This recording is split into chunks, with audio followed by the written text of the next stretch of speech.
All right, welcome back to 424 Fit. Today we're going to work on two exercises. We are going to work on bicep curl, and we're going to work on a tricep kickback or an extension. I'm using just a 10-pound band, and I'm using a dumbbell as an anchor. Okay? So the first exercise we're going to work on is the curl. And I always make sure, no matter what exercise I'm doing, that I have about a shoulder width stance and my knees are slightly bent. That gives me a solid base. The next thing, I make sure that my lower back is extended. It's not flexed, right? It's extended. That gives me more stability as well. Doing the bicep curl, I make sure that I'm rolling my shoulder blades back.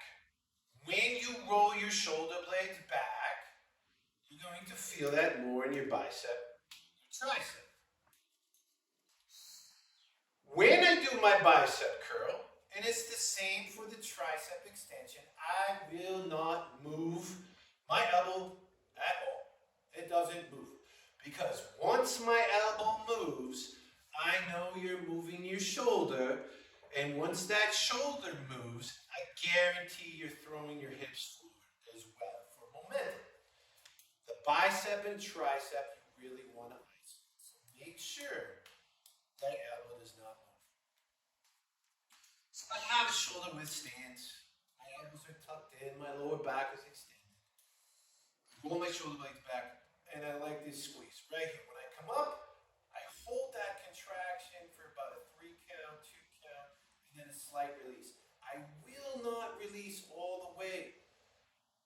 If I go down all the way using a band, I'm going to lose that contraction in my bicep.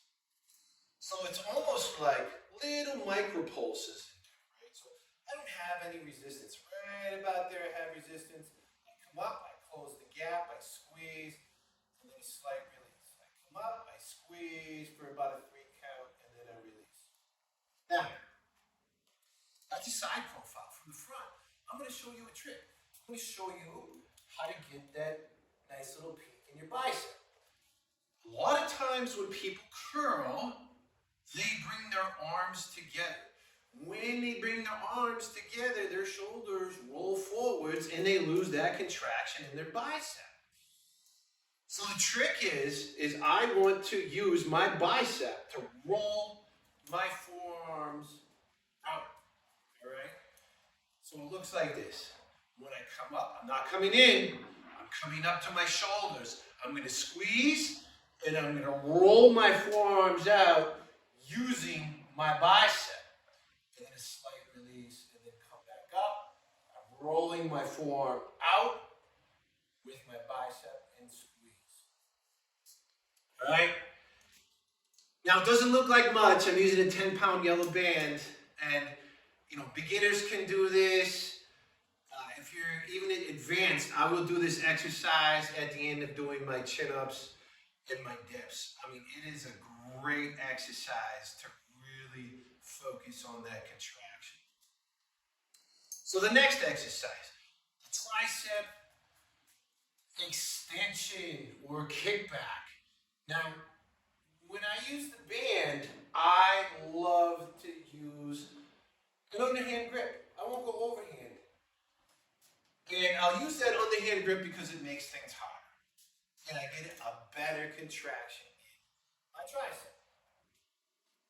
Same principles when I'm doing a bicep curl. Remember, that elbow doesn't move. So, shoulder width stance, my knees are slightly bent, my lower back is extended, my elbows will not move. Okay? And what I do, I tilt forwards a little bit. Don't watch my elbows, they won't move. I'm going to come up, I'm going to squeeze, I'm going to extend my arm, I'm going to hold for a couple seconds, and then again, just a little release. I want to maintain that contraction. If you go all the way forwards, you just lost the tricep contraction. So I bring it up, I squeeze, I hold for about a 2 or 3 count, and then a slight release. And then I come back up and I squeeze and I hold for a 2 or 3 count, and then a slight release. Okay? I'm going to show you a behind view. Okay? Same with the bicep. There's a little trick to the tricep kickback. When I kick back, again, my elbows don't move. I want to pretend like I'm bringing my hands together behind my back. And when I do that, you're going to engage more of your tricep. Now, what I see people do a lot when they do this particular exercise is when they kick back, their arms go away from their body. When their arms go away from their body, they're losing the contraction in their tricep. So just a little trick. Make sure when you kick back and squeeze, pull those hands together, hold for a 2 count, and then a slight little release, and then kick back. Make sure you keep everything under control. These are 2 great exercises. Again, we don't need a lot of equipment, and you're going to get a great contraction in your bicep and tricep. So I hope you enjoy those exercises, and until next time, 424 Fit.